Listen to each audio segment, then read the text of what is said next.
Have you ever felt like someone was watching you, even when you were alone? Or experienced something so strange you just couldn't explain it? If you have, share your story in the comments. You might not be alone. Before we begin, hit subscribe and turn on the bell, because this story could happen to you. Okay, here we go. Have you ever gone hiking in the mountains at night? I have, and I don't think I'll ever do it again. It was late October when my friends, Liam, Zoe, Marcus, and I decided to hike a remote trail in the Rocky Mountains. The kind of trail people don't talk much about. The one that runs near a place called Dead Elk Valley. Locals avoid it. Some say the land feels off, that people sometimes go quiet when they pass near the trees, as if the forest is listening. Of course, we didn't care. We were just four overconfident hikers who thought spooky stories were just that, stories. We started our hike too late in the afternoon, thinking we'd reach the third campsite before sunset. But Zoe twisted her ankle halfway through, and by the time we reached checkpoint 2, the sun was gone. So we set up camp early, right on the edge of the tree line. The place felt still. No wind, no birds, no insects, just a heavy, unnatural silence. Have you ever been somewhere so quiet that it feels wrong, like the world is holding its breath? We tried to shake it off, ate some dinner, told jokes, pretended everything was fine. But sometime after 2 a.m., I woke up and I heard it. Crunch, crunch, crunch.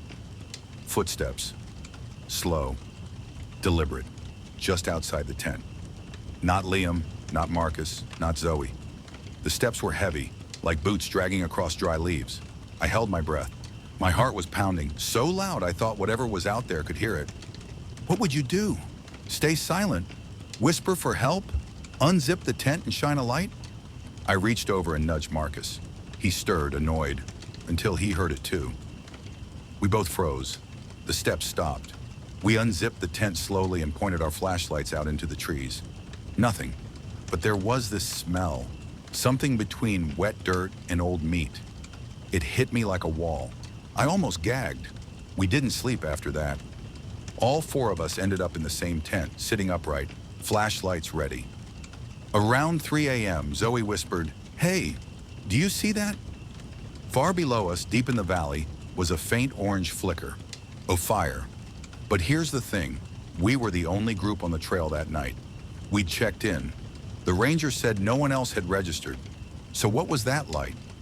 The fire blinked out the moment we started watching it, like it knew.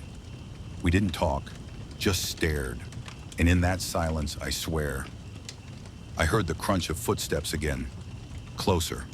Even with 4 people packed into one tent, each of us gripping a flashlight like a weapon, the night dragged on like a slow nightmare. Every few minutes, one of us would glance at the tent door, half expecting a shadow to ripple across the nylon. But nothing ever came. When the first light of dawn bled through the trees, it felt like surfacing from underwater. We were pale, quiet, and jittery. No one mentioned the footsteps. No one wanted to be the first to say it out loud. Zoe broke the silence. "Let's just pack and move. Now." No one argued. As we took down the tents, I glanced back toward the valley, the same spot where we'd seen the fire. In daylight, it looked normal, just a patch of forest. But something about it felt off, like the color of the trees down there was slightly wrong, darker than they should have been. We descended along the trail slowly, and after about 30 minutes, we reached a point where we could step off and get a clearer look at the valley floor. Marcus, always the curious one, insisted on checking it out. "Just 5 minutes," he said. "We might find ashes or a campsite. Could be cool." Cool. Zoe and Ava stayed up on the trail while Marcus and I climbed down into the trees. And that's when we found it. There had been a fire. The ground was scorched in a perfect circle, about 6 feet wide, surrounded by untouched leaves and branches, like the fire hadn't spread at all. Dead center, we found a large, flat stone, blackened with soot, and beside it, footprints. Not a full trail, just a few prints, leading out of the black circle and then suddenly ending. One foot was deep and clear, a boot tread. The other was smudged and uneven, as if it had been dragged. I knelt to get a better look, but the moment I got close, that smell hit me again. Rot, like damp soil and something dead. I stumbled back, gagging. Marcus didn't say a word. He just stared at the prints. "Liam," he whispered, "look up." I did. On a tree nearby, carved into the bark, was a symbol I didn't recognize. It looked like a circle with 3 vertical slashes through it. Deep, fresh, not made by weather, not made by accident, made by someone or something. When we rejoined Zoe and Ava, we didn't tell them about the footprints or the smell. We just said we didn't find much. I think Marcus and I both knew instinctively that saying too much would make it all too real. But something had changed after we left that scorched patch. The air felt heavier, and none of us could shake the feeling that something was following us, just out of sight. The trail grew thinner as we climbed. After leaving the valley behind, we followed the ridge toward the next checkpoint, but the mood had shifted. Zoe barely spoke. Ava kept glancing over her shoulder, and Marcus, normally the loud one, walked in silence, his eyes scanning the trees like he expected something to step out at any moment. And me? I couldn't stop thinking about that symbol carved into the bark. It hadn't just been a mark. It felt deliberate, like it meant something. By late afternoon, the weather turned. A cold wind swept in through the pines, and the clouds above started thickening. According to our GPS, we were still on track, but the forest around us felt wrong, too quiet. You ever walk in the woods and suddenly realize you haven't heard a single bird for hours? That kind of quiet. We were still at least an hour from the next campsite when Ava stopped in her tracks. "Guys," she said, pointing ahead, "look." A tree stood alone in the middle of a small clearing, its bark dark and rough, as if it had been burned long ago. But what caught our eyes wasn't the tree itself. It was the strips of cloth hanging from the branches, about a dozen of them, torn, faded, dirty, tied with strange knots, like little forgotten flags. Marcus stepped forward. "What the hell is this? Some kind of trail marker?" "No trail uses symbols like that," Zoe said quickly. "That's not official." I moved closer to the trunk. The bark was covered in scratches, thin, long marks that crisscrossed like desperate clawing. And near the base, partially hidden by moss, was another symbol, the circle. 3 vertical slashes, the same one we found near the fire. As I reached out to touch it, I swear I heard something. A breath? No. A voice. It was so faint I almost thought I imagined it. "Leave." I froze. "Did you hear that?" I asked the others. "Hear what?" Ava replied, but then Zoe stepped back.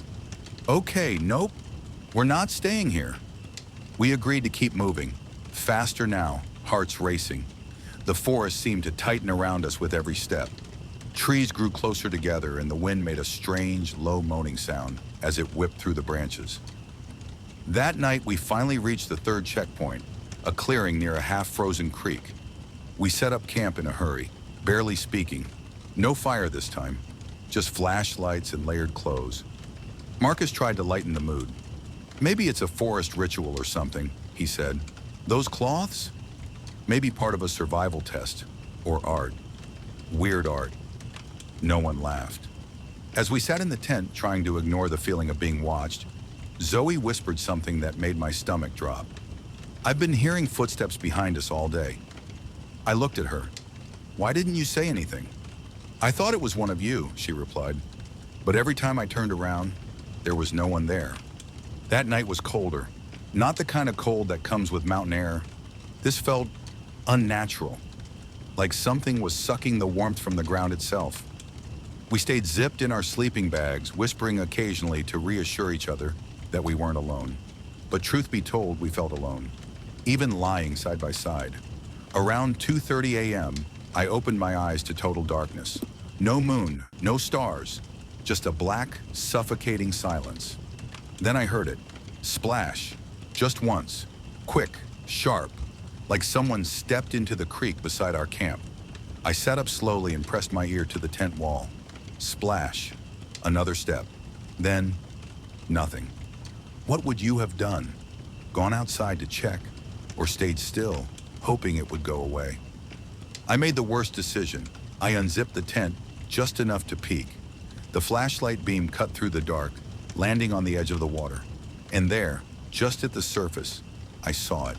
A bare footprint. Human, fresh, pressed into the mud. Not one of ours. It was too small to be Marcus or me.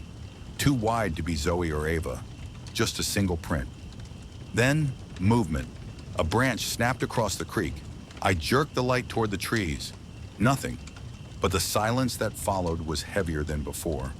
Like the forest was holding something back. I zipped the tent shut and lay back down. But I didn't sleep. No one did. The next morning I told the others. Zoe went pale. Ava refused to even look at the creek. But Marcus, he got up, walked straight over to where I said the footprint was, and stared for a long time. Then he said something that chilled me. There are more. What do you mean? He didn't answer, just pointed downstream. Where the water bent around a rock, more footprints trailed through the mud. Some barefoot, some dragging, like the person limped or crawled. They vanished into the forest toward a slope where the trees grew thickest. We didn't follow. We packed faster than ever and headed uphill. According to the trail map, we were less than 2 days from the highest ridge, where we'd be able to descend back toward the eastern loop and the main exit road. But we all knew now, something was out here with us. And it wasn't just watching, it was walking. The climb to the ridge was brutal. The air thinned, the trees thickened, and the silence wrapped tighter around us like a noose. None of us said it out loud, but we were all listening for the footsteps that might return, for the splash that might come again in the night. Even the sound of our boots crunching over dirt and leaves felt like it didn't belong here, like we were intruders in a place that didn't want us. By midday, Ava stopped walking. She didn't say a word. She just froze, one hand out in front of her. We followed her gaze. There was a structure ahead, barely visible through the trees. A small cabin, old, abandoned. No smoke, no path leading to or from it, and strangely, no windows. What the hell is that doing up here? Zoe asked, stepping up beside me. No way that's a ranger station, Marcus said. They always have windows. We approached slowly. The door hung slightly open, swaying in the cold wind. The walls were gray wood, warped and dry, but the roof looked intact, almost too intact, like someone had fixed it not long ago. I glanced back. Should we go in? Ava shook her head instantly. No way. We don't even know if it's safe. But Marcus was already pushing the door open. The smell hit us first. Moldavian damp wood. Something else. Something sour and metallic. Inside it was dark. No furniture. Just an old cot in the corner and a rusted stove. Dust coated everything, except for the center of the floor, where footprints had disturbed the dirt. Again, barefoot. Again, uneven. There were scratch marks along the walls. Long, desperate scratches, like someone had clawed at the wood from the inside. And on the far wall, scrawled in something brownish red, were 5 words. Don't look out at night. Zoe gasped. What does that mean? Marcus stepped closer. Maybe it's... And then we heard it. A knock. One slow, heavy knock on the far side of the cabin. Not the side with the door. The back wall. The wall with no windows. We all froze. I remember the silence between that knock and what came next. It wasn't just quiet, it was dead, like the forest itself was waiting. Then came a second knock, louder, closer. Marcus whispered, "What if it's a joke? Someone trying to scare us?" Ava's voice trembled. "Then where's the laughter?" That was enough. We backed out of the cabin fast, walking until we were clear of the tree line. We didn't talk about what happened. We couldn't. The forest suddenly felt alive around us, listening, watching. We walked for hours in silence until our legs ached and the sun began to fall again. That night we camped near a wide, exposed slope. No trees, just open sky and cold rocks. We figured we'd be safer with visibility on all sides. But around midnight I saw something.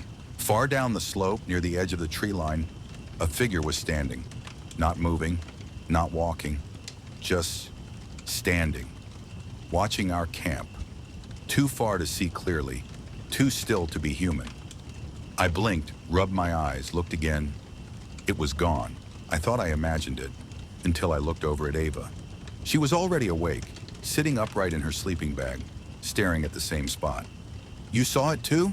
I asked. She nodded, and then she whispered something I still hear in my dreams. "It's been following us since the cabin."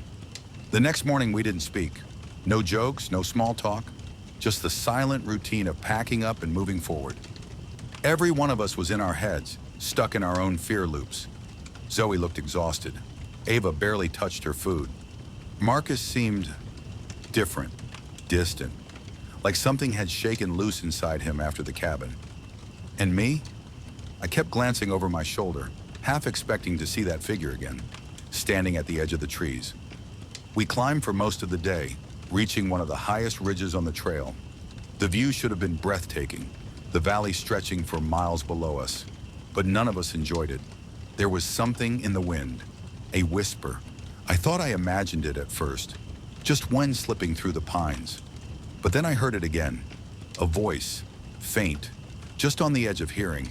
It sounded like Zoe, but she was right in front of me. "Liam!" I froze. The voice came from behind, farther down the ridge. "Liam, come here." I turned slowly. No one, just trees and wind. But the voice came again, closer this time. "Liam, please." Zoe looked back at me. "You okay?" I nodded, swallowing hard. "Yeah, thought I heard something." Marcus suddenly spoke up. "We're not alone out here. We all know that now." Ava shot him a look. "Stop." "I'm serious," Marcus said. "I heard something too, last night, a voice. Sounded like my brother." That shut everyone up. Marcus's brother died in a climbing accident 2 years ago. Zoe shook her head. "It's the altitude, stress. We're all hearing things." "Then explain this," Marcus said, and he pulled something out of his pack. A rock, perfectly smooth, and etched with that same symbol, the circle with 3 vertical slashes. He found it in his bag. None of us said a word for a long time. Finally, Zoe stood. "We keep moving. We stay together.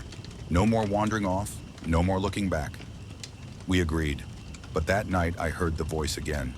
This time it was Ava's voice, sobbing. "Liam, I'm stuck. I can't get out." It came from the forest just past our camp. Too clear, too close. And I swear to you, I saw a light, like a flashlight, flickering between the trees. I stood, torn between logic and panic, but something inside me, some primal instinct, held me back. I turned toward Ava. She was asleep, right there, safe. So whose voice had I just heard? Who, or what, was trying to lure me into the dark? The climb became unbearable. We were on the ridgeline now, each step a struggle as we ascended higher. The forest thinned, leaving behind jagged rocks and treacherous ground. The air was thinner, harder to breathe. The wind was sharper, colder, and it seemed like it was coming from all directions at once. And still, no one spoke much. The earlier incidents, hearing voices, seeing things we couldn't explain, had changed something between us. It wasn't just fear anymore. It was something heavier, like we were carrying a secret, but none of us wanted to acknowledge it out loud. Something out here had its claws in us. Around mid-afternoon, the weather shifted again. The sky, which had been a pale blue all day, suddenly darkened, thick clouds rolling in like they had a mind of their own. Zoe was the first to notice the change. "We need to find shelter," she said, glancing nervously at the sky. Ava nodded, tugging her jacket tighter around her shoulders. "This doesn't feel right. We should have reached the ridge by now." The path narrowed ahead, the forest thinning out, and we saw what looked like a small plateau ahead. It was the only flat ground for miles. We decided to take a break, but as we stepped onto the plateau, something felt wrong. I felt it before I saw it. The air seemed to press in on us, heavier than before, like the earth itself was holding its breath. We all paused, eyes scanning the horizon. And then we saw it, a figure. At the far edge of the plateau, barely visible against the trees, stood a tall shadow. Its shape was humanoid, but it was too still, too solid. Its posture was unnatural, too rigid, too perfect. At first I thought it was just someone else, another hiker maybe, who had taken a different path. But as I looked longer, the feeling deepened. It was wrong. There was something off about it, something in the way it was standing, too unmoving, too silent.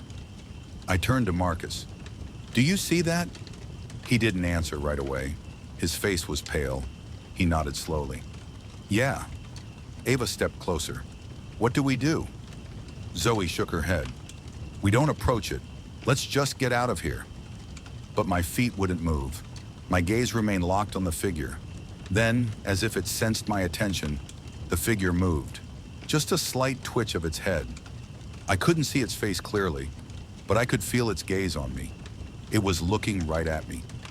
I turned my head quickly as if I could shake it off, but I could still feel its eyes heavy on me, like they were burning into my skin. I could hear my heartbeat pounding in my ears, my breath coming shallow.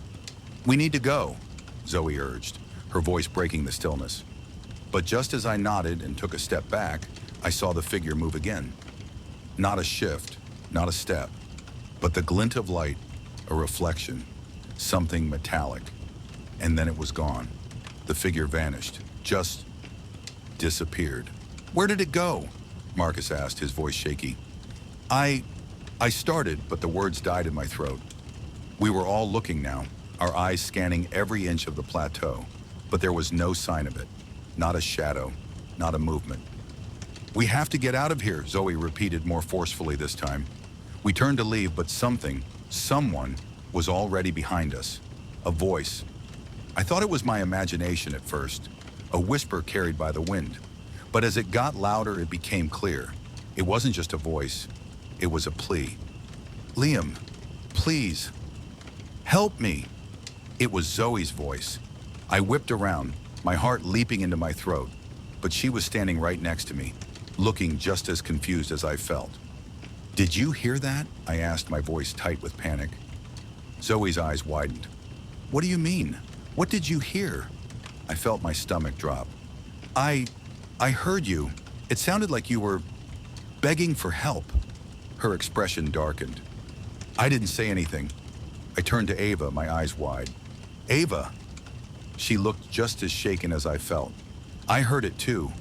But Arnhem, it didn't sound like Zoe. It sounded like a voice coming from somewhere else." My chest tightened. "That's impossible. We're all here. No one's behind us." But I couldn't shake the feeling that we were being followed. The wind picked up again, and the trees started to groan, like the forest was alive. The ground beneath us seemed to tremble. "I don't want to be out here anymore," Marcus muttered. "Let's just get back down." Zoe grabbed my arm, her grip tight. "Liam, what if it's trying to trick us? What if we're hearing things that aren't real?" But before I could answer, we all froze, because I heard it again. This time the voice was louder. It wasn't a whisper anymore. It was almost a shout. "Liam!" it cried. "I'm here! Please! I can't get out!" The voice was right behind me. I spun around, hard in my throat. There was nothing, just the empty plateau stretching into the distance. But then, a soft creak. The cabin. I hadn't noticed it at first, but now I saw it. An old wooden structure nestled against the ridge, half hidden by the trees. It was small, dark, abandoned. No windows, just a rotting door hanging ajar, swaying with the wind. I couldn't explain it. The hairs on the back of my neck stood up as if something inside the cabin was calling to me. It wasn't just curiosity anymore. There was a pull, like I was meant to go inside. "Liam, no," Ava said, her voice trembling. "We can't. We shouldn't." But my feet moved before I could stop them. I walked toward the cabin. It was as if something inside me was no longer in control. And as I reached the door and pushed it open, the stench hit me.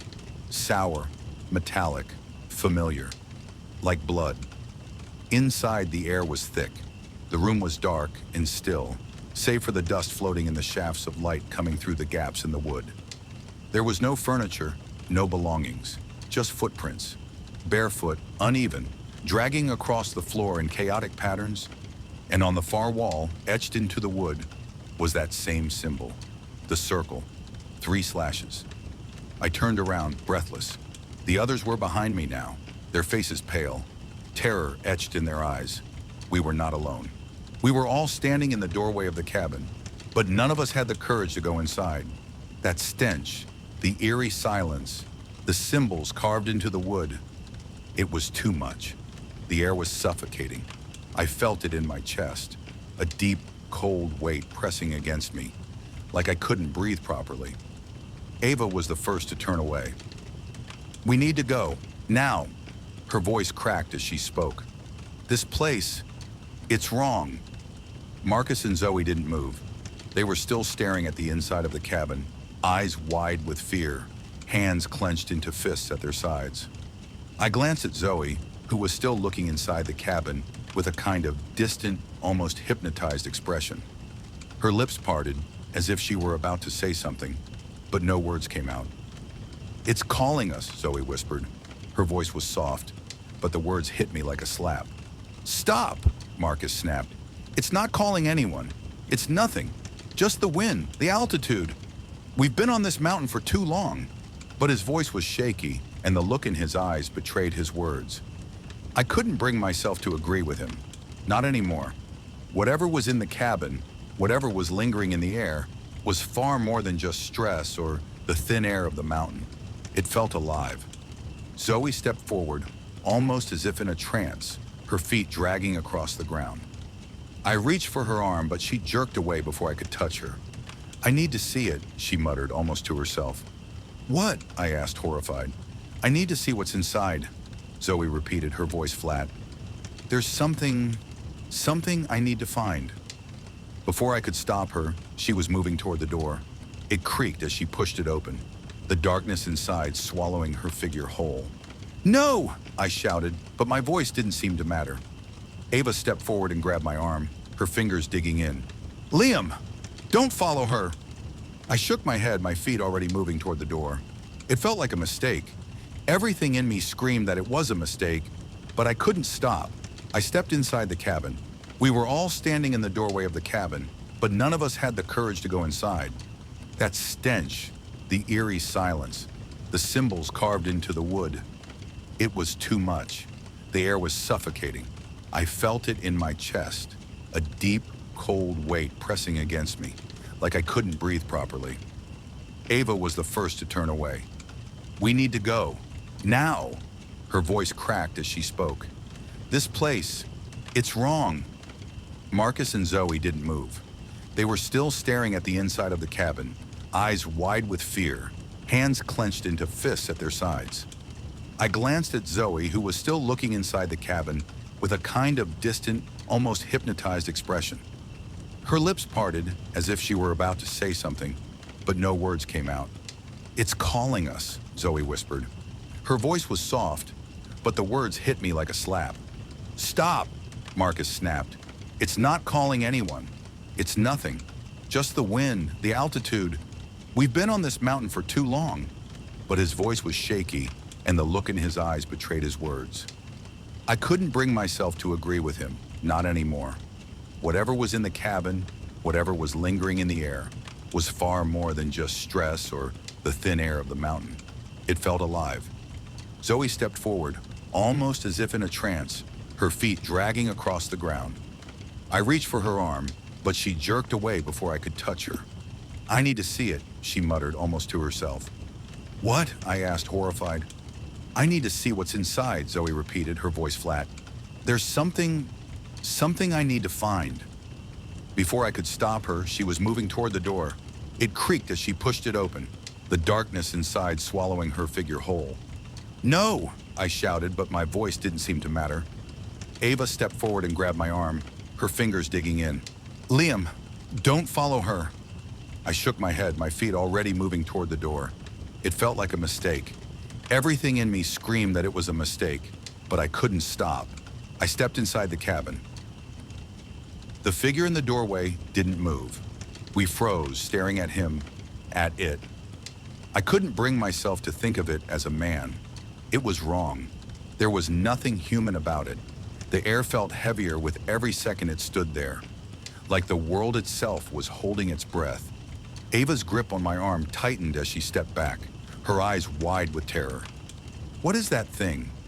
"I don't know," I whispered, my voice barely audible. "But it's not real. It can't be real." But deep down, I knew it was. It was very real. The figure tilted its head slightly, as if considering us. The smile, the twisted, unnatural smile, never wavered. It was so still that it seemed like the mountain itself had stopped moving, just to allow it to exist. "What do you want from us?" Ava managed to ask, her voice trembling, but there was no response. I wanted to scream, to run, to do something, anything. But my body was frozen, locked in place by a force I couldn't explain. The figure's lips moved. A barely audible whisper escaped, the words slow and deliberate. "It's too late." I didn't understand what it meant. Ava took another step back, and I could hear the fear in her voice. "We need to leave. Now." But the door wouldn't open. The figure's lips parted again, this time in a more deliberate manner. It spoke again, the words heavy, like each one carried the weight of 1,000 years. "You're already part of it." I stumbled backward, almost falling into Ava. The meaning of those words hit me with the force of a sledgehammer. What was he saying? What did he mean? Part of it? I turned my head, looking desperately around the room. The walls were closing in. The air was thick, suffocating. The shadows in the corners of the room seemed to grow longer, stretching toward us as if they were alive. The mountain wasn't just alive, it wanted us. I wasn't thinking clearly anymore. My mind was spiraling, my body working on autopilot, driven by fear. I ran. I bolted toward the door, shoving past the figure that was still standing like a stone sentinel in the doorway. But just as I reached for the handle, it slammed shut with a force that rattled my bones. I turned around, panic flooding me. Ava and Marcus were right behind me, their faces pale and tight with terror. Zoe was still nowhere to be seen. I turned back to the figure. It hadn't moved, except for its eyes. Now they were locked onto me. They weren't just eyes, they were empty, like two black voids that swallowed every bit of light. There was no reflection in them, nothing at all. It was as if it didn't even care about us. We were nothing more than an afterthought. "You can't leave." The voice came from everywhere. In my head, in my bones, in my heart. I felt my pulse pounding in my ears, felt the cold sweat trickling down my back. "We have to get out of here," Marcus screamed, his voice filled with raw fear. He grabbed the door handle, shaking it with all his strength, but it was pointless. "No one ever gets out." The figure spoke again, its voice low and deliberate. I tried to breathe, to think. Something about its words felt familiar, as if I had heard them before, but in a dream. Or maybe they weren't words at all. Maybe they were memories. "We're not here to harm you," I said, trying to keep my voice steady. "We just need to leave. We'll go back down the mountain. We'll never come back." The figure didn't reply. Instead, it took a step forward. Its movement was slow, relentless, like it wasn't in a hurry, like it knew time meant nothing here. I could hear the sound of footsteps outside the cabin now, heavy, slow steps. There was more than one of them, and they weren't human. Ava turned to me, her eyes wide with disbelief. "Liam, what's happening? What the hell is going on?" I didn't answer. I couldn't. I could hear it now, the whispers rising like a chorus, building into something louder. "We shouldn't have come here," I murmured, my eyes darting around the cabin, looking for an escape. "We never should have come." The figure in the doorway let out a soft chuckle, its lips twitching in a twisted smile. "You're already part of the mountain now." I felt the walls closing in. My chest tightened as the whispering voices grew louder, more urgent, more real. They were coming from everywhere. It was like the mountain itself was speaking to us, pulling us in, binding us with invisible chains. The wind howled outside, shaking the walls of the cabin. I reached for the door again, but as soon as my fingers brushed the handle, a horrible shriek split the air. It wasn't human. It wasn't anything I had ever heard before. The figure stepped aside and we all turned. A shadow was moving outside the cabin, huge, twisted. The mountain was alive, and it had found us. The scream outside echoed across the trees like it had torn through the sky itself. I froze, every nerve in my body on edge, the sound still ringing in my ears. It didn't stop. It lingered like something alive. Not just a sound, but a presence. Ava, Marcus, and I exchanged a glance. There was no need for words. We were running out of time. "We need to move," Marcus said, gripping the edge of a broken chair like a weapon. "We can't stay here." "But Zoe," Ava whispered, "we still don't know where she is." I hesitated. She was right. Zoe had gone into the cabin first, and I still hadn't seen her since. The mirror, that thing, had shown her twisted reflection. But I hadn't seen her real self in minutes. Or was it hours? Was time still real here? Just then the floorboards creaked from the back of the cabin. "Zoe!" I called, stepping forward. "Is that you?" No answer. Another creak, this time closer. Then we heard it. A voice. Faint, distant, almost buried beneath the wind. "Help me!" Ava's eyes widened. "That's her." We turned to the back room, where darkness pooled like water. I fumbled for my flashlight and clicked it on. The weak beam barely pierced the gloom. The walls looked warped, as if they were swelling, breathing. "Zoe," I said again, moving forward. "Don't," Marcus hissed. "It's a trick." But it was too late. Ava darted past me, following the voice. "Zoe, I'm coming!" She disappeared through the doorway. The beam of my flashlight jittered as I ran after her. The back room was narrow, with crooked shelves filled with old tins and rusted tools. The smell here was worse, like decay soaked into the wood. And in the far corner, a figure sat slumped against the wall. Zoe. Her eyes were open, staring at nothing. Her lips moved, but no sound came out. "Zoe!" Ava dropped to her knees beside her, touching her shoulder.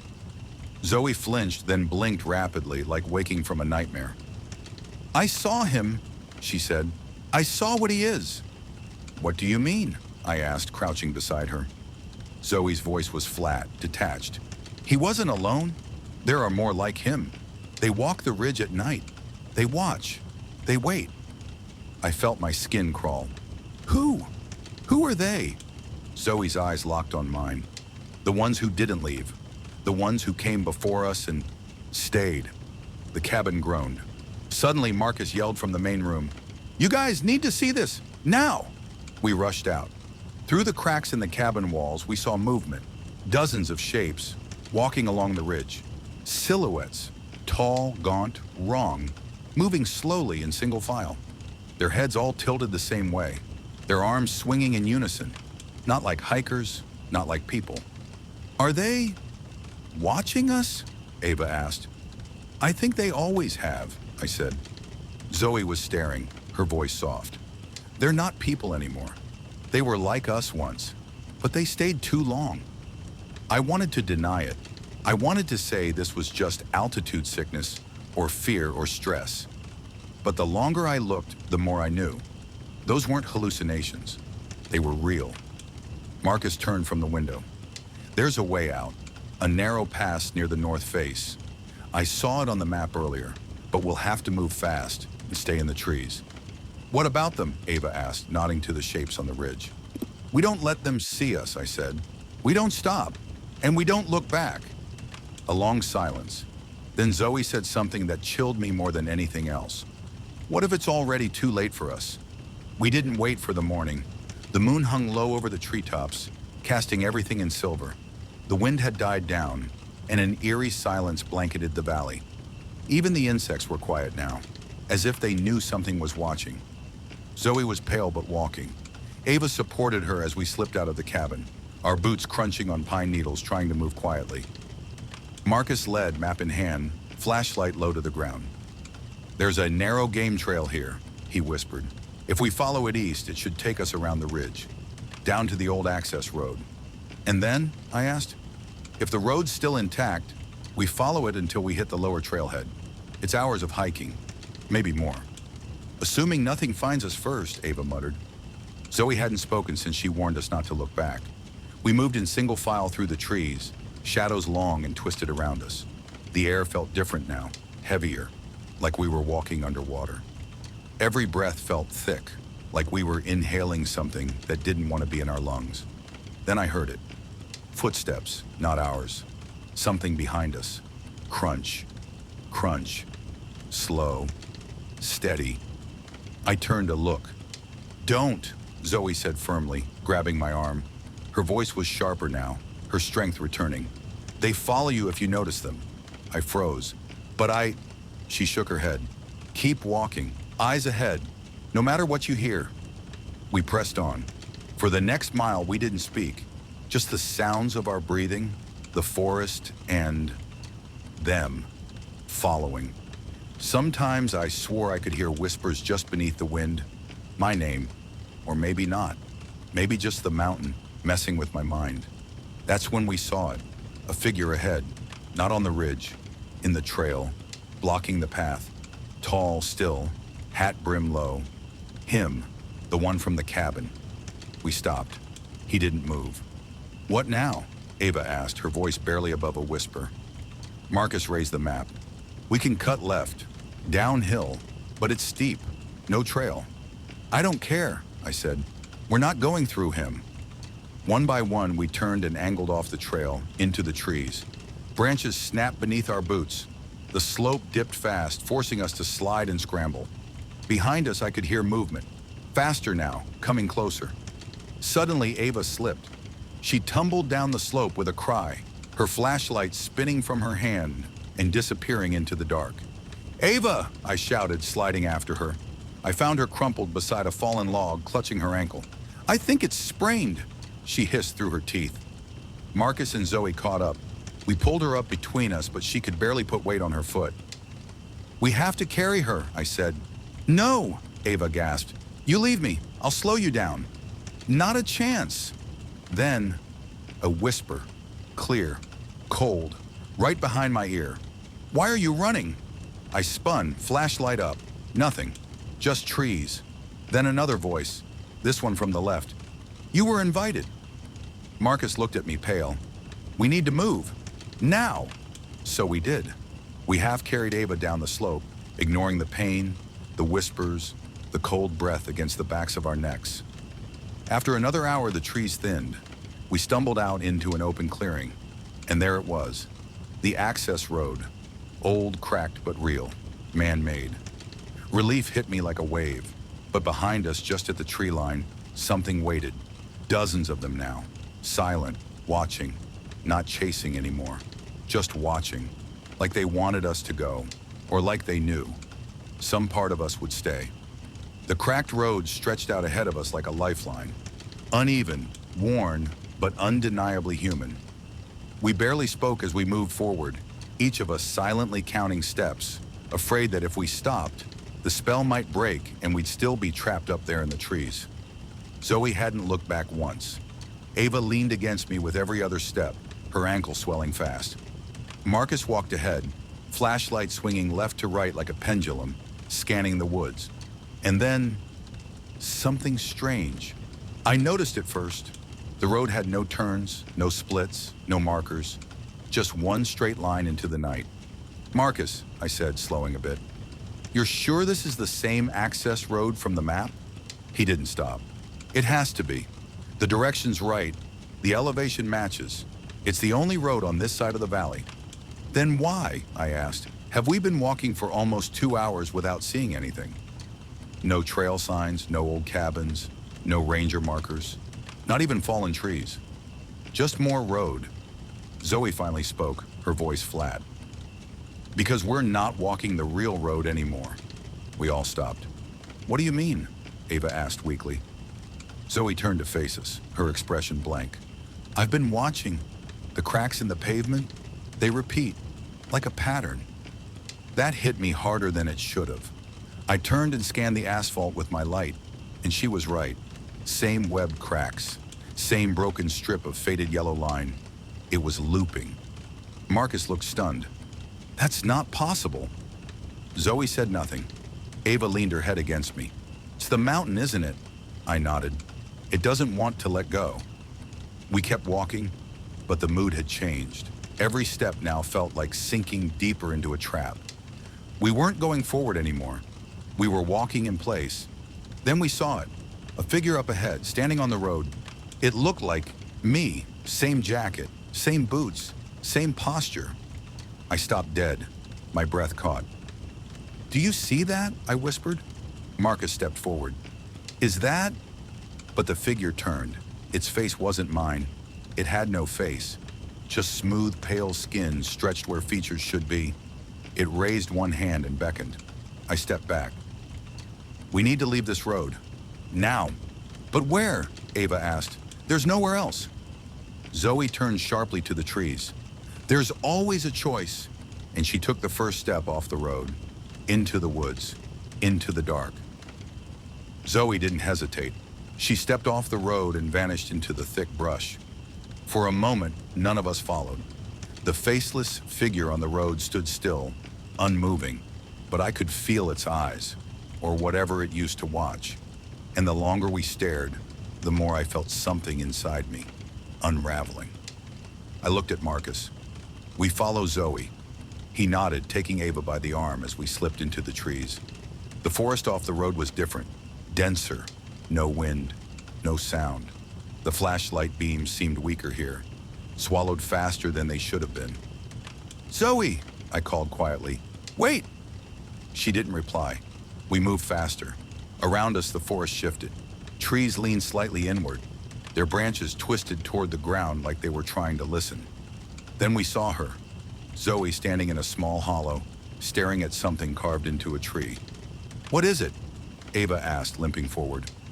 Zoe pointed to the bark. Someone had gouged letters into the trunk. "Don't look for the exit. It looks for you." I stared at it, heart pounding. "Who wrote that?" Zoe whispered. "Someone like us. Someone who made it this far." Then Ava gasped. We turned.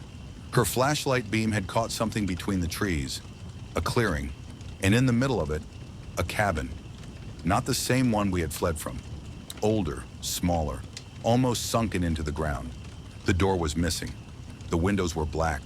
Vines curled up its frame like veins. "We are not going in there," Marcus said immediately. "But it's shelter," I replied. "Or bait." We stood frozen for a long time. Then Zoe said, "You don't get it. I think we've been here before." Marcus looked at her, startled. "What?" She stepped closer to the cabin. "Look, the steps, that broken window, that same tree with the burn mark on it. This is the first place we passed when we hiked into the valley." I felt cold. "You mean we've come in a full circle?" "More like a spiral," Zoe said. "Is that better?" Ava asked. Before we could decide, we heard it again. Footsteps, but not behind us. From inside the cabin, heavy, slow, deliberate. Marcus raised his flashlight. "No one could have gotten ahead of us." Zoe stared at the door, then asked the question that made my blood run cold. "Are you sure we didn't bring it with us?" Zoe took one step toward the cabin. Marcus grabbed her arm. "Don't. We don't need to go in." But she looked at him with an expression I hadn't seen on her before. Not fear, not anger, recognition. "I've seen this place," she said, "in my dreams, before we even got here. I thought it was just déjà vu." "That's not normal," Ava whispered. Neither was what we saw next. The front door, what was left of it, opened by itself, creaking slow, as if someone were gently inviting us inside. No one moved. I raised my flashlight toward the doorway, but the beam barely reached past the threshold. The inside was pitch black, like it absorbed light. "What do you think is in there?" I asked aloud. No one answered. "But I want to ask you, too, if you were standing there, cold, lost, chased by something unknown, would you go in, or would you rather risk what's waiting in the forest? Because we didn't get a choice." The ground beneath Ava gave out, just collapsed like wet paper. She screamed as she dropped straight through the mossy soil. "Ava!" Marcus shouted, diving to the edge. I reached her in time to see her vanish through the hole. An old root cellar, maybe, or something older. The edges were jagged with stone. Without thinking, I jumped in after her. The fall wasn't far, but the landing knocked the wind from my chest. It was damp, dark, and underground. Ava coughed nearby. I think I hit something. Wooden. I helped her sit up, then froze. We weren't alone. There were other things down here. Objects, shapes, shelves lining the walls, a dozen moldy backpacks, old boots, mismatched gear, a sleeping bag with blood dried into the seams. I picked up one of the backpacks and shined the light on the name tag. J. Collins. That was the name carved into the fallen tree back at the first campsite. I felt my stomach twist. "Do you think," Ava said, not finishing. "They never made it out," I whispered. From above, Zoe shouted, "We're coming down!" Moments later, she and Marcus dropped in beside us. We stood in silence, surrounded by the leftovers of lost hikers. Then somewhere behind us in the cellar, we heard something slide. A wooden door, moving open, but not from our side. Marcus whispered, "This cabin connects to something else." Zoe lifted her light toward the far wall, where part of the stone had crumbled away to reveal a tight tunnel, dripping with condensation. Ava backed away. "Number no caves. I'm not going underground." But Marcus was already moving toward it. "Wait," I said. "How do you know that's the right way?" He turned to us slowly. His eyes looked wrong in the flashlight's beam, because he was smiling. "I dreamed of this too," he said. The tunnel swallowed sound. Each step we took echoed too loud, like the stone walls were listening. We moved slowly, me in front with Zoe, Ava limping between us, and Marcus in the rear. The deeper we went, the colder the air became, dense with damp earth and something faintly metallic, like blood on rusted steel. The tunnel wasn't natural, that much was clear. Carved walls, timber supports, symbols scratched into stone, a mix of languages, or maybe none at all.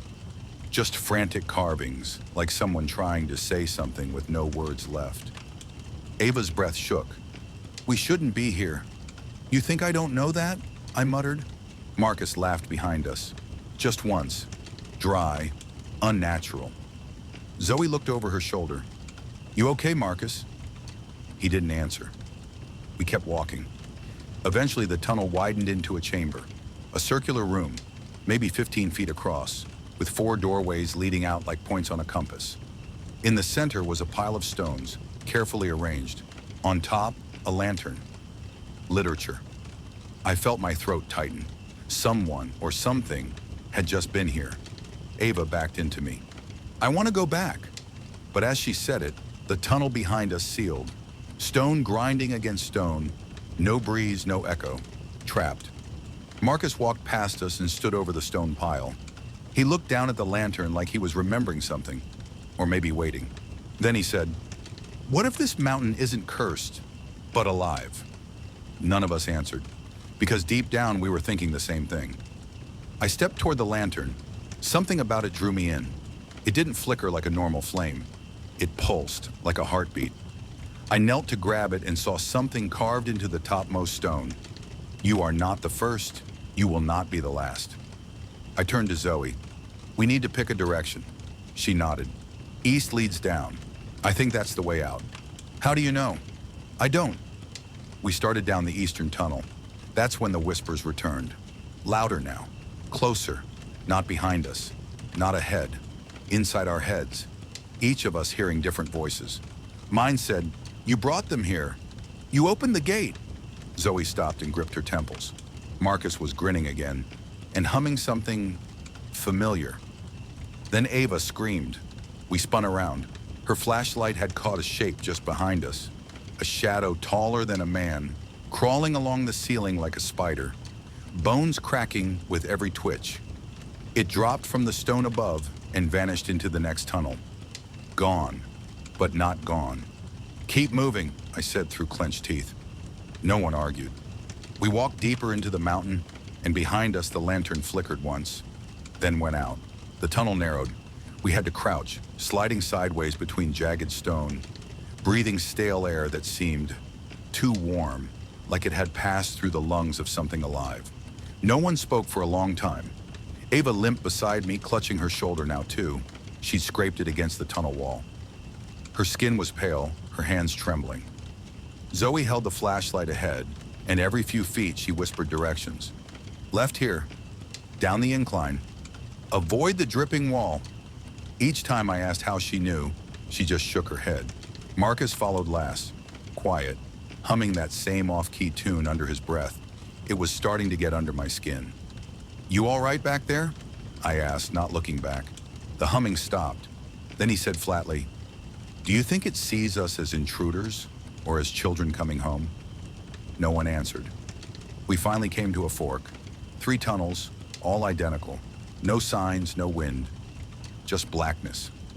I turned to Zoe. "Well?" She hesitated. Then something strange happened.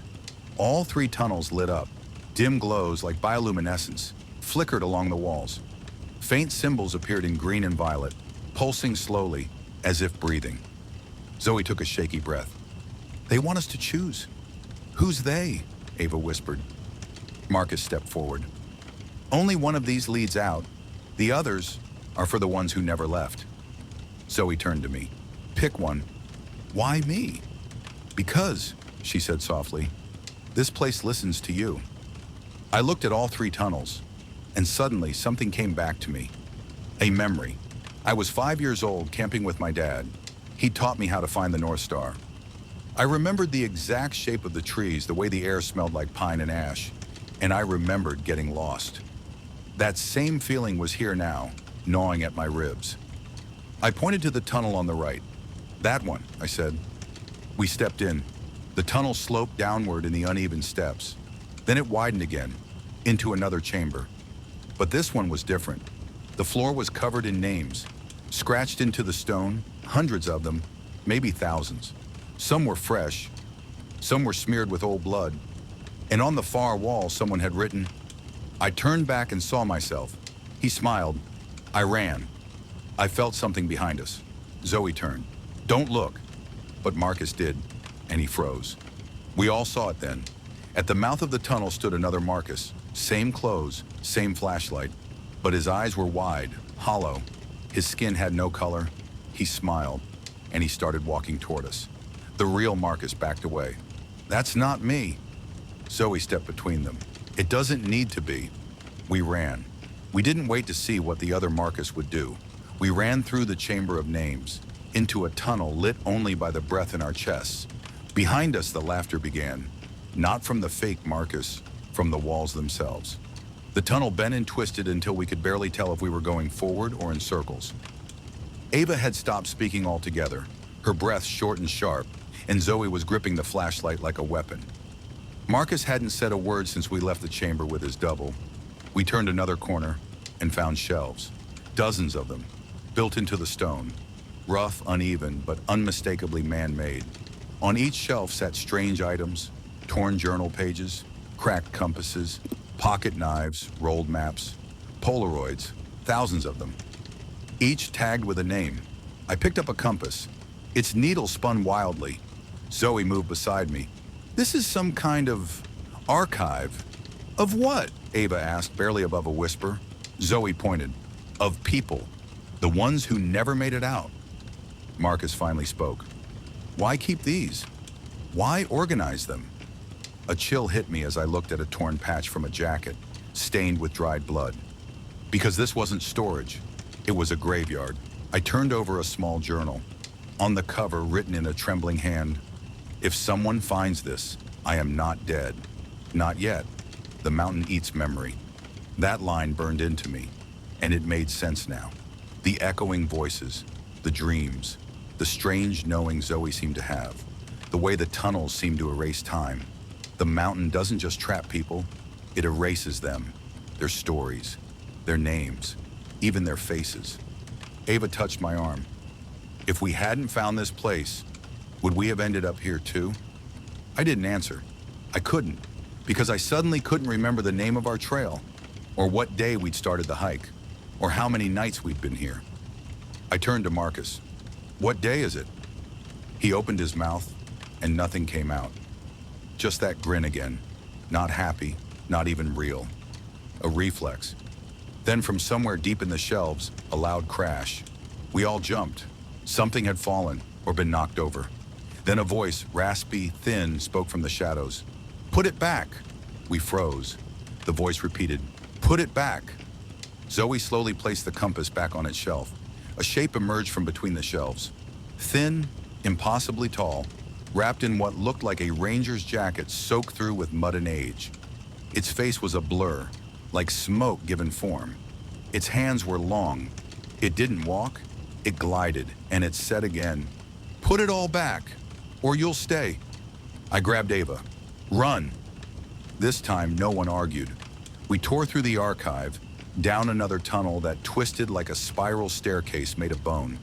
Behind us, we could hear the shelves falling, one by one, like something was erasing us. As we ran, I shouted to the dark, unsure if I wanted an answer. "Is there a way out of this mountain?"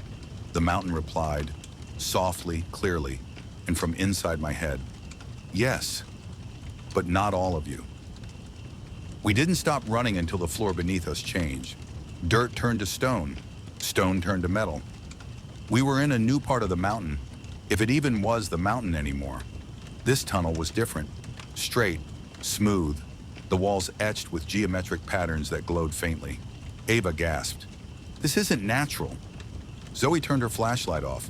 The walls lit enough on their own. Marcus stepped ahead. "It's guiding us." "Or baiting us," I said. We walked in silence, the metal echoing under our boots. Every footstep sounded wrong, not just loud but delayed, like the echoes were arriving seconds late, like we were walking behind ourselves. Then the tunnel opened into a chamber, large, cold, silent. In the center stood a pedestal, and on it, a box, wooden, sealed tight, a lock with no keyhole. As we stepped closer, words appeared on the pedestal, glowing like heated iron. "One may leave. One must stay. One must forget. One must remember." Zoe read it out loud, and then she asked the question none of us wanted to hear. "Which one am I?" There were no instructions, no clues, just that box and those words. Ava whispered, "It's offering us a deal." Marcus laughed, low and bitter. "Of course it is. The mountain doesn't trap people. It makes them choose." We circled the pedestal like animals. Then I noticed something. The top of the box was covered in fingerprints, thousands of them, faded, etched into the wood. All the people who had stood here before us.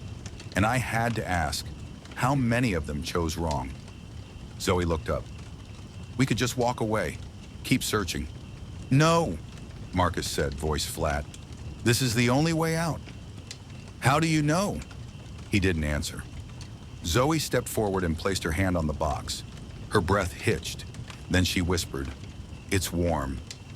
We stared at her. I felt something, like it asked me a question, like it wanted a memory. Ava looked pale. "You mean, it takes something?" "Or someone," Marcus said. Silence. 4 of us. 4 roles. One may leave. One must stay. One must forget. One must remember. "Do we choose?" I said slowly. "Or does it choose for us?" The pedestal suddenly glowed brighter, and the lock clicked. Open. The box began to open, on its own, and all the lights went out. Darkness swallowed us, complete, crushing. And then I heard it, each of us breathing. But more than 4 breaths. Something else was in the room, and it whispered one word over and over. "Choose." The darkness was alive. We couldn't see each other, couldn't even hear our footsteps. Only breathing, fast, panicked, overlapping, and that voice circling us in the dark like smoke. "Choose." I reached out and felt nothing but empty air. Then suddenly, light. The box on the pedestal had opened, but it didn't contain gold or tools or maps. It held mirrors, 4 of them. Shards like pieces of something once whole. Each reflected only the person meant to see it. Ava stepped forward first. Her mirror showed her face, young, alive, but smiling in a way she didn't anymore. The reflection lifted its hand and beckoned. She turned to me. "It's showing me my little brother. He's alive in there. He never fell through the ice." "But he did," I said gently. She shook her head. "Not in there." Zoe's mirror showed her alone, hiking in daylight, journals filled, laughing. Her parents were waiting at the trailhead. "It's the life I wanted," she whispered, "where I didn't run from everything." Marcus didn't say what he saw, but his hands trembled. He turned away from his mirror like it burned him. I looked into mine last, and I saw myself, leaving the mountain, back home, telling the story, becoming someone else, famous, admired, but alone. No Zoe, no Avenue, no Marcus, just me. Then new words burned across the pedestal. Touch the shard you choose, decide who stays, decide who forgets. Zoe pulled her hand back. It wants us to decide each other's fate, Marcus whispered. Maybe it already has. The room began to shake. Cracks spread along the walls. The mountain was impatient. Zoe grabbed my arm. Don't touch it yet, please. Think, but if we don't choose... We all stay, Ava finished. I looked at each of them. Zoe, the one who always guided us. Ava, broken but resilient. Marcus, unreadable now, half lost already. And me, somehow at the center of it all. Why me? Then I remembered the first night, the sound in the valley, the way the footsteps matched mine. It chose me before we even arrived. I think, I said slowly, we're not choosing for each other. We're choosing which version of ourselves walks away. Zoe's eyes widened. And the rest? Stay behind. Forever. We stared at the mirrors one last time. Then we each placed our hands on a shard, and everything went white. The light was blinding, so bright I couldn't even see my own hand in front of my face. And then, nothing. For an eternity, there was nothing. No sound, no feeling, no direction. Then, the world snapped back into focus. I was standing in the valley again, back at the base of the mountain. The air smelled like pine and fresh earth. The sun was low, casting long shadows across the rocks. I blinked. I didn't understand. I glanced around. Zoe was next to me, alive, whole, breathing. Ava stood a few feet away, staring at something in the distance. Marcus wasn't with us. Where's Marcus? I asked, my voice barely a whisper. Zoe shook her head. He wasn't meant to come. Ava turned toward us, but her eyes weren't focused. She was somewhere else too. I could see it in her expression, but I couldn't understand. Do you remember the way out? I asked Zoe, my voice growing louder. We need to go. We have to leave. Zoe didn't respond at first. She was staring at the mountain, like she was waiting for something. And then I saw it. A figure at the edge of the trees, half hidden in the shadow of the rocks. Marcus, but not Marcus. Not really. Not anymore.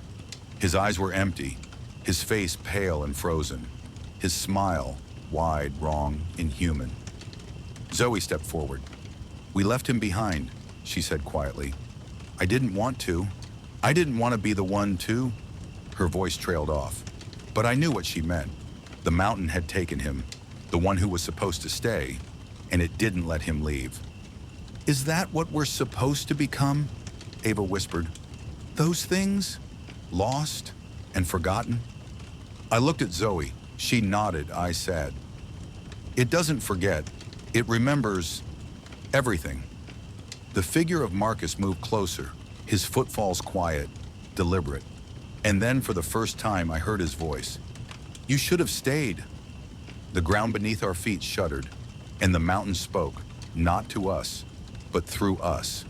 The ones who leave carry the past with them, forever. We couldn't answer, because the truth was in the wind, in the stones, in the mountain's pulse. None of us were truly free. As the figure of Marcus reached the edge of the trees, his form began to fade into the shadow, and we realized there was no escaping the mountain. The end.